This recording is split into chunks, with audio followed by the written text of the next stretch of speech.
വിവോയുടെ Vivo V30 Pro എന്ന പുതിയൊരു smart phone ഇപ്പം ഇന്ത്യൻ മാർക്കറ്റിൽ ലോഞ്ച് ചെയ്തിട്ടുണ്ട്. ഈ ഒരു സ്മാർട്ട് ഫോൺ 42,000 രൂപ പ്രൈസ് റേഞ്ചിലാണ് വരുന്നത്. ഈ ഒരു വീഡിയോയിൽ നമ്മൾ നോക്കാൻ പോകുന്നത് വിവോ V30 Pro എന്നുള്ള സ്മാർട്ട് ഫോണിന്റെ ഒരു സ്പെസിഫിക്കേഷൻ അനാലിസിസ് ആണ്. വീഡിയോ തുടങ്ങുന്നതിന് മുമ്പ് പറയാനുള്ള ഒരു കാര്യം എന്താ വെച്ചാൽ, നിങ്ങൾ ടെക് വാർത്തകൾ ഫോളോ ചെയ്യാൻ താല്പര്യമുള്ളവരാണെന്നുണ്ടെങ്കിൽ നമ്മുടെ വാട്സ്ആപ്പ് ചാനലിലോ അല്ലാന്നുണ്ടെങ്കിൽ ടെലഗ്രാം ചാനലിലോ ജോയിൻ ചെയ്യാവുന്നതാണ്. താഴെ ഡിസ്ക്രിപ്ഷനിലും അതുപോലെ തന്നെ കമന്റ് ബോക്സിലും നമ്മുടെ വാട്സ്ആപ്പ് ചാനലിന്റെയും അതുപോലെ തന്നെ ടെലഗ്രാം ചാനലിന്റെയൊക്കെ ലിങ്കും കാര്യങ്ങളൊക്കെ കൊടുക്കുന്നുണ്ട്. അവിടെ റെഗുലർ ആയിട്ടുള്ള ടെക് അപ്ഡേറ്റ്സും കാര്യങ്ങളൊക്കെ ലഭിക്കുന്നതായിരിക്കും. അപ്പോൾ ആദ്യം നമ്മൾ ക്യാമറയുടെ കാര്യം നോക്കുകയാണെന്നുണ്ടെങ്കിൽ അത്യാവശ്യം നല്ലൊരു ക്യാമറ സ്പെസിഫിക്കേഷൻ ഇതിൽ വരുന്നുണ്ട്. അപ്പം ഈ ഒരു പ്രൈസ് റേഞ്ചിൽ ഒരു ക്യാമറ ഫോക്കസ്ഡ് ഫോണൊക്കെയാണ് നിങ്ങൾ നോക്കുന്നത് എന്നുണ്ടെങ്കിൽ ഇത് കൺസിഡർ ചെയ്യാൻ പറ്റിയിട്ടുള്ള ഒരു ഓപ്ഷൻ ആയിരിക്കും. അപ്പോൾ ഫോണിന്റെ പിന്നിൽ ട്രിപ്പിൾ ക്യാമറ സെറ്റപ്പ് കൊടുത്തിട്ടുണ്ട്. 50 മെഗാ പിക്സലിന്റെ f1.88 അപ്പേഴ്സിൽ വരുന്ന മെയിൻ ക്യാമറ സെൻസർ ഇതിൽ വരുന്നുണ്ട്. ഇത് സോണി IMX 920യുടെ സെൻസറാണ്. അത്യാവശ്യം നല്ലൊരു സെൻസറാണ് ഈ ഒരു സെൻസർ. വോയിസിന്റെ സപ്പോർട്ടും കാര്യങ്ങളൊക്കെ വരുന്നുണ്ട്. പിന്നെ 50 മെഗാ പിക്സലിന്റെ f2.0 അപ്പേഴ്സിൽ വരുന്ന അൾട്രാ വൈഡ് ആംഗിൾ ലെൻസ് വരുന്നുണ്ട്. ഫീൽഡ് ഓഫ് വ്യൂ വരുന്ന 119 ഡിഗ്രിയാണ്. ഇത് കൂടാതെ 50 മെഗാ പിക്സലിന്റെ f1.85 അപ്പേഴ്സിൽ വരുന്ന ഒരു പോർട്രേറ്റ് ലെൻസ് വരുന്നുണ്ട്. ഇത് സോണി IMX 816ന്റെ സെൻസറാണ്. 2x ഒപ്റ്റിക്കൽ സൂം ഒക്കെ സപ്പോർട്ട് ചെയ്യുന്നുണ്ട്. ഇത് കൂടാതെ ഫ്രണ്ടിലും 50 മെഗാ പിക്സലിന്റെ f2.0 അപ്പേഴ്സിൽ വരുന്ന സെൽഫി ക്യാമറ ആണ് വരുന്നത്. ഓൺ പേപ്പർ നല്ലൊരു ക്യാമറ സ്പെസിഫിക്കേഷൻ വരുന്നുണ്ട്. ഈ ഒരു പ്രൈസ് റേഞ്ചിൽ ക്യാമറ ഫോക്കസ്ഡ് ഫോണാണ് നോക്കുന്നത് എന്നുണ്ടെങ്കിൽ ഈ ഫോൺ കൺസിഡർ ചെയ്യാവുന്നതാണ്. അതുമാത്രമല്ല ഡിസ്പ്ലേ ഫീച്ചേഴ്സും നല്ല ഫീച്ചേഴ്സ് തന്നെയാണ്. 6.78 ഇഞ്ചിന്റെ ഡിസ്പ്ലേ ആണ് വരുന്നത്. 1.5K റെസൊല്യൂഷൻ വരുന്നുണ്ട്. റെസൊല്യൂഷൻ വരുന്നത് 2800x1260 ആണ്. ഫുൾ HD റെസൊല്യൂഷനേക്കാളും ബെറ്റർ ആയിട്ടുള്ള റെസൊല്യൂഷൻ കൊടുത്തിട്ടുണ്ട്. AMOLED ഡിസ്പ്ലേയും കാര്യങ്ങളൊക്കെ ഇതിൽ വരുന്നുണ്ട്. എടുത്തു പറയേണ്ട കാര്യം കർവ്ഡ് ആയിട്ടുള്ള ഡിസ്പ്ലേയും കാര്യങ്ങളൊക്കെയാണ് ഈ ഫോണിൽ വരുന്നത്. 120 ഹെർട്സിന്റെ റിഫ്രഷ് റേറ്റ് സപ്പോർട്ട് ചെയ്യുന്നുണ്ട്. 300 ഹെർട്സിന്റെ ടച്ച് സാമ്പിളിംഗ് റേറ്റ് കൊടുത്തിട്ടുണ്ട്. പിന്നെ പഞ്ചോൾ ഡിസൈൻ ആണ് വരുന്നത്. പഞ്ചോൾ വരുന്ന ടോപ്പ് സെന്റർ ഭാഗത്തായിട്ടാണ്. ഫോണിന്റെ പീക്ക് ബ്രൈറ്റ്നസ് വരുന്നത് 2800 നിറ്റ്സ് ആണ്. അപ്പോൾ ഡിസ്പ്ലേ ഫീച്ചേഴ്സും നമുക്ക് പോസിറ്റീവായിട്ടുള്ള ഒരു കാര്യത്തിൽ തന്നെ പറയാവുന്നതാണ്. അപ്പോൾ നല്ല ക്യാമറ സ്പെസിഫിക്കേഷന്റെ കൂടെ നല്ല ഡിസ്പ്ലേ ഫീച്ചേഴ്സും ഇതിൽ വരുന്നുണ്ട്. ഇൻ ഡിസ്പ്ലേ ഫിംഗർ പ്രിന്റ് സെൻസറൊക്കെ ഇതിൽ കൊടുത്തിട്ടുണ്ട്.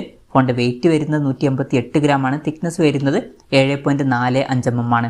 IP54 റേറ്റിംഗ് ഇതിൽ സപ്പോർട്ട് ചെയ്യുന്നുണ്ട്. AG ഗ്ലാസ് ബാക്ക് ബോർഡിങ് കാര്യങ്ങളൊക്കെയാണ് ഇതിൽ വരുന്നത്. പിന്നെ ഈ ഫോണിന്റെ ആൻഡമാൻ ബ്ലൂ അതുപോലെ തന്നെ ക്ലാസിക് ബ്ലാക്ക് എന്നീ കളർ വേരിയൻസ് ആണ് ഇപ്പോൾ ലോഞ്ച് ചെയ്തിരിക്കുന്നത്. ബാറ്ററിയുടെ കാര്യം പറയുകയാണെന്നുണ്ടെങ്കിൽ 5000 mAh ബാറ്ററി കൊടുത്തിട്ടുണ്ട്. 80 വാട്ടിന്റെ ഫാസ്റ്റ് ചാർജ് സപ്പോർട്ട് ചെയ്യുന്നുണ്ട്. ടൈപ്പ് സി ചാർജിംഗ് പോർട്ടും ഇതിൽ കൊടുത്തിട്ടുണ്ട്. അപ്പം അത്യാവശ്യം തിരക്കേടില്ലാത്ത നല്ലൊരു ബാറ്ററി സെറ്റപ്പും ഈ ഫോണിൽ വരുന്നുണ്ട് എന്ന് പറയാവുന്നതാണ്. അപ്പോൾ ഇതുവരെ പറഞ്ഞിട്ടുള്ള ക്യാമറ, ഡിസ്പ്ലേ, ബാറ്ററി ഈ കാര്യങ്ങളൊക്കെ ഓക്കെ, നല്ല ഫീച്ചേഴ്സ് ഒക്കെ തന്നെയാണ്. പക്ഷേ പ്രോസസ്സറിന്റെ കാര്യത്തിലോട്ട് വരുമ്പോൾ MediaTek Dimensity 8200 എന്നുള്ള പ്രോസസ്സറാണ് ഇതിൽ കൊടുത്തിരിക്കുന്നത്. ഇത് മോശം പ്രോസസ്സറാണ് എന്നല്ല, പക്ഷെ 42,000 രൂപ പ്രൈസ് റേഞ്ചിൽ വളരെ മികച്ചൊരു പ്രോസസ്സർ എന്നൊന്നും പറയാൻ പറ്റില്ല. അപ്പോൾ നിങ്ങൾ മെയിനായിട്ട് ഫോക്കസ് ചെയ്യുന്നത് പെർഫോമൻസ്, ഗെയിമിങ് ഇതുപോലുള്ള കാര്യങ്ങളൊക്കെയാണെന്നുണ്ടെങ്കിൽ ഈ ഒരു ഫോൺ നിങ്ങൾക്ക് പറ്റിയിട്ടുള്ള ഫോണായിരിക്കില്ല. അപ്പം ഇതിനേക്കാൾ ബെറ്റർ ആയിട്ടുള്ള പ്രോസസ്സറുമായിട്ട് വരുന്ന ഫോണുകളൊക്കെ ഈ ഒരു പ്രൈസ് റേഞ്ചിൽ വരുന്നുണ്ട്. സ്നാപ്ഡ്രാഗൺ 8 Gen 2 പോലുള്ള പ്രോസസ്സറുമായിട്ട് വരുന്ന ഫോണുകളൊക്കെ ഈ ഒരു പ്രൈസ് റേഞ്ചിൽ വരുന്നുണ്ട്. അതൊക്കെ നോക്കുന്നതായിരിക്കും കുറച്ചും കൂടി നല്ലത്. പിന്നെ ഇതൊരു ഗെയിമിംഗ് ഫോക്കസ്ഡ് ഫോണും അല്ല. പിന്നെ 5G സപ്പോർട്ടൊക്കെ ഉണ്ട്. 8 5G ബാൻഡ്സ് വരുന്നുണ്ട്.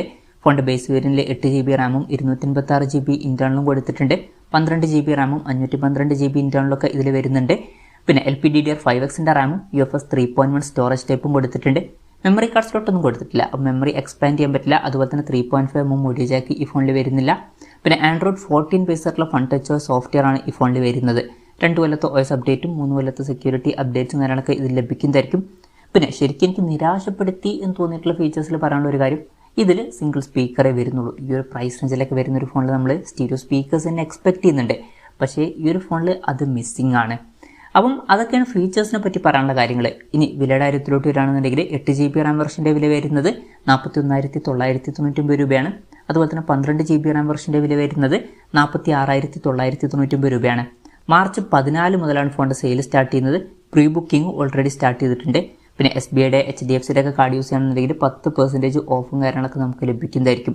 എന്തായാലും ഓവറോൾ നോക്കുകയാണെന്നുണ്ടെങ്കിൽ നല്ല ക്യാമറ സ്പെസിഫിക്കേഷൻ വരുന്നുണ്ട്, നല്ല ഡിസ്പ്ലേ ഫീച്ചേഴ്സ് വരുന്നുണ്ട്, തിരക്കേടില്ലാത്ത ബാറ്ററി സെറ്റപ്പും കൊടുത്തിട്ടുണ്ട്. പക്ഷേ പ്രോസസ്സർ ഈ ഒരു പ്രൈസ് റേഞ്ചിൽ ബെസ്റ്റ് അല്ല. അതുപോലെ തന്നെ സിംഗിൾ സ്പീക്കറേ വരുന്നുള്ളൂ.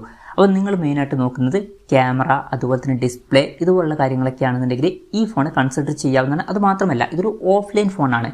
പുറത്ത് ഷോപ്പിൽ നിന്ന് എടുക്കാൻ പറ്റിയിട്ടുള്ള ഫോണാണ്. അപ്പോൾ നിങ്ങൾ നോക്കുന്നത് പുറത്ത് ഷോപ്പിൽ നിന്ന് എടുക്കാൻ പറ്റിയിട്ടുള്ള തിരക്കില്ലാത്തൊരു ഫോണാണെന്നുണ്ടെങ്കിൽ ഈ ഒരു പ്രൈസ് റേഞ്ചിൽ മൊത്തത്തിൽ ഈ ഫോൺ കൺസിഡർ ചെയ്യാവുന്നതാണ്. എന്തായാലും വിവോ V30 Pro എന്നുള്ള സ്മാർട്ട് ഫോണിനെ പറ്റിയിട്ടുള്ള നിങ്ങളുടെ അഭിപ്രായം ജസ്റ്റ് ഒന്ന് കമൻറ്റ് ചെയ്യുക.